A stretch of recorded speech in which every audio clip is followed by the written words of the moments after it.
ایک دوست نے سوال کیا ہے کہ آپ نے کہا تھا کہ محمد بن قاسم جو سندھ آیا تھا وہ لوٹنے کے لیے آیا تھا، جبکہ پاکستان کی تاریخ میں یہ پڑھایا جاتا ہے کہ وہ بہت بہادر تھا اور بہت نیک تھا، اور اس نے تو بھائی پاکستان کی تاریخ کے اندر لکھا گیا ہے تو وہاں پر تو حجاج بن یوسف کے بارے میں بھی بڑے بہادروں میں اس کو شمار کیا جاتا ہے، جبکہ حجاج بن یوسف کے بارے میں نے آپ سے پہلے عرض کیا تھا کہ ایک بھی شخص پوری ہسٹری کے اندر ایسا نہیں ہے جو وہ کہتا ہو کہ حجاج بن یوسف کوئی اچھا انسان تھا،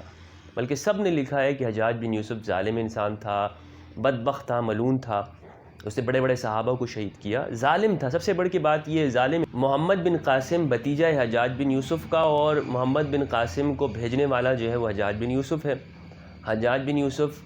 گورنر تھا اور محمد بن قاسم جو ہے اس کا بھتیجہ ہے، وہ یہاں پر آیا۔ تو اگر پاکستان کی تاریخ میں لکھا ہے تو پاکستان کی تاریخ کی خدا کی جانب سے کتاب نہیں ہے، اس میں تو چینجز ہوتی رہتی ہیں، یہاں تک کہ آئین میں چینجز ہوتی رہتی ہیں، جو بھی حکمران آتا ہے اپنی مرضی سے چینجز کرتا ہے، تو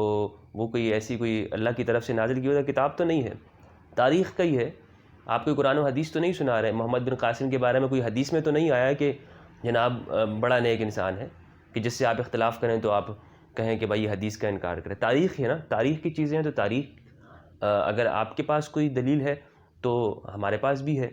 تو تاریخ میں تو بہت سی رائے ہو سکتی ہے، تاریخ میں بیان کرنے میں، تاریخ کے بتانے کے اندر جو ہے وہ اپنا ایک نقطہ نظر ہو سکتا ہے۔ جو اسٹڈی کرتے ہیں ان کو پتہ ہے کہ تاریخ کس طرح اسٹڈی کی جا سکتی ہے۔ اس کے لیے میں آپ کو مشورہ دوں گا کہ آپ مقدمہ ابن خلدون ضرور پڑھیں، تاکہ آپ کو معلوم ہو کہ تاریخ کی اسٹڈی کیسے کرنی چاہیے اور تاریخ ہوتی کیا ہے۔